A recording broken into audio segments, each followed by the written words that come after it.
ওকে, ইনশাল্লাহ। ধন্যবাদ আপনাকে, খুবই গুরুত্বপূর্ণ প্রশ্ন। আপনি আমাদের অনুষ্ঠান দেখতে থাকুন, হুজুরের প্রশ্নের উত্তর দিবেন। আমরা পরবর্তী কলে যাই। হ্যালো, আসসালামু আলাইকুম। আসসালামু আলাইকুম। ওয়ালাইকুম সালাম। জি, আমরা শুনছি, আপনার প্রশ্নটি বলেন প্লিজ। আচ্ছা হুজুর, আমি একটা জিনিস জানার সময় করলাম, এই খাজে নবী সাল্লাম যে সময় বাহ্যিক থেকে দুনিয়া থেকে বিদায় নেওয়ার পরে ইয়ামামার যুদ্ধের সময় ইয়াহ মোহাম্মদ সাহাবীরা ডাকছিলেন। ওকে, ইনশাল্লাহ। কথা বুঝতেছেন, যেহেতু ইয়া নবী সাল্লাম আলাইকে আমরা ওরা ওয়াহাবি নজদে বলে এটা বলা ঠিক নাই। জি, বুঝতেতে পারেন, আমরা শুনে জানি এই সময় আমি ওয়াজে শুনছি, এটা আপনি বিস্তারিত বলবেন ইয়া মোহাম্মদ আল্লাহ ওকে, রাসূল ইনশাল্লাহ। সাহাবীরা ডাকছিল ইয়ামামার যুদ্ধ।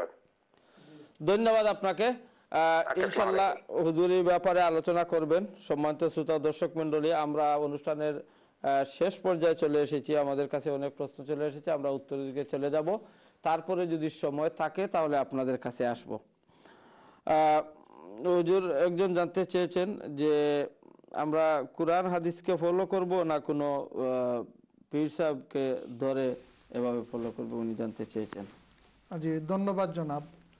আসলে গত সপ্তাহে আমরা আপনাকে বলেছি যে পীর কাকে বলে এবং উনার কথা কেন মানতে হবে। যাই হোক, যদি আপনি নিজেই কোরআন এবং হাদিস সম্পর্কে পরিপূর্ণ ওয়াকিফ হাল থাকেন, তাহলে অবশ্যই আপনি নিজে নিজে কোরআন এবং হাদিসের উপর আমল করতে পারেন। তবে দেখেন যে বাস্তবে কিন্তু প্রত্যেক মানুষের জন্য একজন অভিজ্ঞ গাইড হলে তার জীবন সুন্দর হয় এবং জিনিসটা ভালো হয়, আধ্যাত্মিকতারও একটি উন্নতি হয়। যেমন মানুষ যখন বিএ পাস করার পরেও তার যখন মাস্টার্স করে, তো মাস্টার্স পড়ার জন্য তা আরেক শিক্ষকের নিকট যাইতে হয়। এরপরে যখন মানুষ ডক্টরেট করে তা আরেকজন শিক্ষকের অধীনে থেকে ডক্টরেট করতে হয়, কারণ জ্ঞানের কোনো শেষ নাই। যদি আপনি মোটামুটি কোরআন শরীফ হাদিস শরীফ কোনো উস্তাদের নিকট শিক্ষা করেন, এই নিয়ে তো আপনার পীর বা গাইড হতে পারেন। উনার আন্ডারে যদি থাকেন এবং আপনি যদি নিজে কোনো সময় পরিপূর্ণ ওয়াকিফ হাল হয়ে যান শরীয়ত সম্পর্কে, আপনি শরীয়ত আমল করতে পারেন, কোনো বাধা নাই। সুন্নতগুলা জেনে নেবেন এবং ইখলাসের সাথে আমল করবেন। কিন্তু যদি কোনো বুজুর্গের নিকট যান, তাহলে মানুষ যেমন আল্লাহর রসুলকে আমাদের নিকট আল্লাহ পাঠিয়েছেন, যেমন দেখা দেখি মানুষ শিখে বেশি এবং সহজ হয় তার জন্য। এই জন্য কোনো মুর্শিদের নিকট গেলে আপনি দেখবেন যে অনেক জিনিস আপনার অন্তরের মধ্যে জাগরুক হয়, যা আপনার চাইতে বেশি আমলদার বেশি জ্ঞানীর নিকট গেলে আপনি যখন দ্বিধাদ্বন্দ্বে ভুগেন, সেখানে গেলে একটি সমাধান এসে যায়। এবং অনেক সময় রয়েছে কি যে আমার চাইতে বেশি ফরেজগার মানুষ হলে শয়তান উনাকে ডরায় বেশি। যেমন পুলিশের মধ্যে হাবিলদারকে এক ডর আছে, এর চাইতে এসপি যদি আসে তো মানুষ আরো বেশি ডরায়।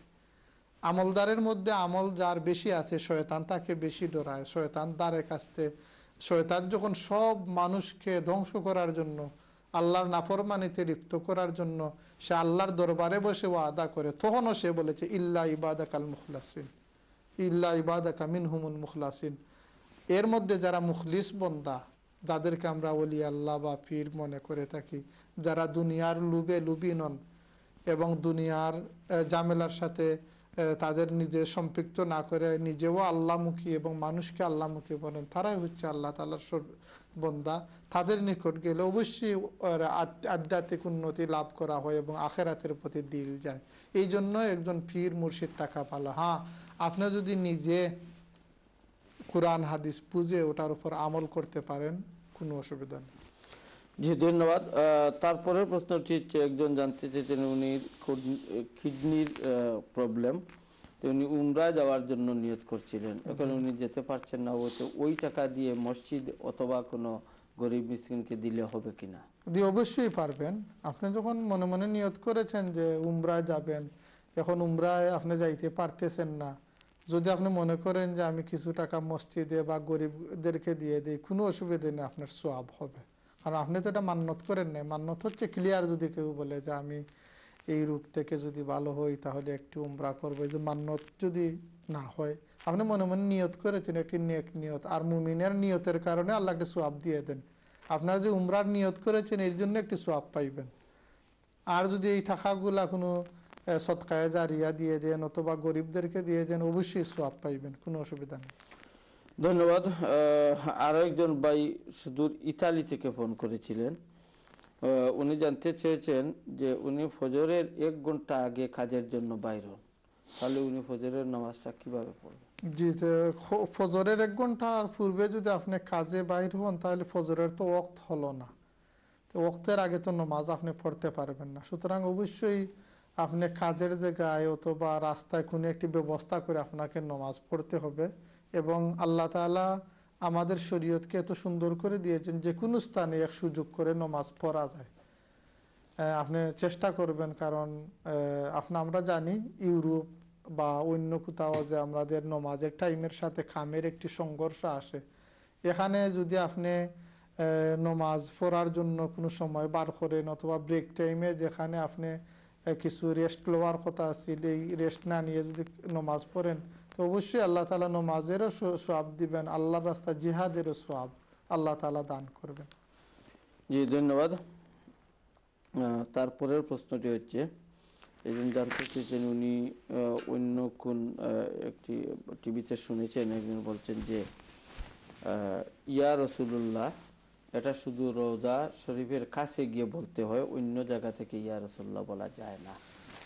জি ভাই, ইয়া রাসূলুল্লাহ কেবলমাত্র রোজা শরীফের সামনে গিয়ে বলতে হবে এবং অন্য স্থানে বলা যায় না, এ ধরনের কোনো দলিল আমাদের শরীয়তে নেই। এটা সম্পূর্ণ যিনি বলেছেন ও দায়িত্ব উনার। আমরা যতটুকু জানি হুজুরে পাক সাল্লাল্লাহু আলাইহি ওয়াসাল্লামকে যে কোনো স্থান থেকে সালাত এবং সালাম দেওয়া যায় এবং আল্লাহ রসুলকে সম্বোধন করে সালাম দিয়ে দিলে আল্লাহ রসুলের নিকট সালাম নিয়ে পৌঁছানো হয়। আল্লাহ রসুল সালাম উম্মতের গ্রহণ করে সালামের জবাবও আল্লাহ রসুল দেন, যে হাদিস শরীফে ক্লিয়ার বলা হয়েছে। এখন ইয়া রাসূলুল্লাহ কেবল রোজা শরীফের দ্বারে গিয়ে বলতে হবে, এ ধরনের কোনো হাদিস আছে কি? আল্লাহ রসুল কি বলেছেন যে আমার রোজা শরীফের কাছে আসে কেবল তোমরা সালাম দিবে ইয়া রাসূলুল্লাহ বলে? আল্লাহ রসুল বলেন, মা মিন মুসলিমিন ইউসাল্লিমু আলাইয়া ইল্লা রাদ্দাল্লাহু ইলাইয়া রূহি ফাআরুদ্দু আলাইহিস সালাম। যে কোনো মুসলমান, আল্লাহ রসুল তো এখানে কয়েদ করেন নাই যে আমার রোজা শরীফের সামনে এসে সালাম দিবেন। আল্লাহ রসুল যে কোনো মুসলমান বলতে দুনিয়ার যে কোনো স্থানে থাকুক, হে সরাসরি আসসালাতু ওয়াসসালামু আলাইকা ইয়া রাসূলুল্লাহ, ইয়া রাসূলুল্লাহ বলে আল্লাহ রসুলকে সালাম দিতে পারে। এখন যদি কোনো ভাই মনে করেন যে আমরা তো রোজা শরীফে নয়, বহুত দূর থেকে ইয়া রাসূলুল্লাহ কিভাবে বলবো, তো রোজা শরীফের সামনে গেলে তো আল্লাহ রসুল আরব জগতে, আমি আরব জগতে, আল্লাহ রসুল আলমে বরজখে এবং আমরা আলমে দুনিয়াতে, সেই দুই আলমের পার্থক্য যদি সামনে গেলে দূর হয়ে যায় তাহলে ইংল্যান্ড হোক বাংলাদেশ হোক, এখানে আর মদিনা শরীফের পার্থক্য কেন দূর হবে না? আর যে ভুল ধারণার উপর ভিত্তি করে তারা বলে থাকেন, এটা আরবি ভাষাগতভাবে এটা তিনি ভুল ফতোয়া দিয়েছেন, ইসলামী আকিদাগতভাবেও ভুল ফতোয়া। যেমন তিনি যদি মনে করে থাকেন যে আল্লাহ রসুল তো সামনে নয় বা ধারে নয়, দূরই থেকে ইয়া রাসূলুল্লাহ বলা যায় না, ধার থেকে ইয়া রাসূলুল্লাহ বলা যায়, তাহলে তিনি ইসলামিক গ্রামাটিক্যাল যে পয়েন্টের উপর ভুল করতেছেন। কারণ আমরা ইসলামিক গ্রামারে, আরবি গ্রামারে হরফে নেদা হচ্ছে ফার্স্টটি, হরফে নেদা হচ্ছে ফার্স্টটি, এর মধ্যে ইয়া যে হরফে নেদা, আয়া হায়া আয় হামজা, এটা হচ্ছে সাইটটি, আর ইয়া আরেকটি ফার্স্টটি। ইয়া হরফে নেদাকে আমাদের আরবি গ্রামার অনুযায়ী কাছের এবং দূরের সব মানুষকে ইয়া বলে ডাকা যায়। এবং এর চাইতে উপরের যে গ্রামার, যেটা বালাগাত বলা হয়, উচ্চ স্তরের ভাষার গ্রামার যেটাকে বালাগাত বলা হয়, সেই বালাগাতের কায়দা হলো যে দূরবর্তী কোনো মানুষ অথবা যিনি গায়েব রয়েছেন উনাকে হাজিরের হরফে নেদা দিয়ে দেখা যায় কি না। এর উত্তর হচ্ছে যে যদি বালাগাতে পড়েন তাহলে বিভিন্ন স্থানে গায়েবকে হাজিরের হরফে নেদা দিয়ে দেখা যায়। এর মধ্যে একটি লেখা হচ্ছে যে যিনি মুতাকাল্লিম, যিনি ডাক দেন, উনার কলবের মধ্যে যদি মুখাতবের সিদ্ধতে ইস্তেহজার থাকে, মুখাতব যাকে ডাকা হচ্ছে উনাকে তিনি এত বেশি মহব্বত করেন, যেমন মহব্বতের কারণে বেশি মহব্বত করেন, তাহলে উনি গায়েব হলেও হাজিরের হরফে নেদা দিয়ে উনাকে ডাকা যায়। সুতরাং কোনো মুসলমান যদি ইয়া রাসূলুল্লাহ বলে ডাকে তাহলে তার বোঝা গেল যে তাদের অন্তরের মধ্যে হুব্বে রসুল বেশি রয়েছে, এই জন্য ইয়া রাসূলুল্লাহ বলে গায়েব হলেও হাজিরের হরফে নেদাদি সে ডাকে। এই ক্ষেত্রে বোঝা যায় কি যে ইয়া রাসূলুল্লাহ বললে আল্লাহ রসুলের অন্তরের মধ্যে মহব্বত রয়েছে বলে একটি প্রমাণ হচ্ছে ইয়া রাসূলুল্লাহ বলে যে কোনো স্থান থেকে ডাকতে হবে। জি ধন্যবাদ। তারপরের প্রশ্নটি হচ্ছে আরেকজন মহিলা ফোন করেছিলেন, আমরা প্রশ্নটি বুঝতে পারি না, যে খুব সংক্ষেপে বলার জন্য আপনি বলবেন যে গোসলের সময় গোসল করার পর যে শর্ট কাপড় থাকে তখন এই অবস্থায় উজু পড়লে উজু হবে কিনা? যে গোসলের সময় শর্ট কাপড় তাহলে অজু করলে অজু হবে, কিন্তু হাঁটু উদলিয়ে রাখা এটা ফরজের উল্টা, এই জন্য না করা ভালো, অজু আপনার হয়ে যাবে। জি ধন্যবাদ। তারপর প্রশ্নটি হচ্ছে একজন জানতে চেয়েছেন রাসূলুল্লাহ সাল্লাল্লাহু আলাইহি ওয়াসাল্লাম বিদায়ের পরে যে ইয়ামামার যুদ্ধে ইয়া মুহাম্মদ বলে সাহাবীরা ডাকছিলেন।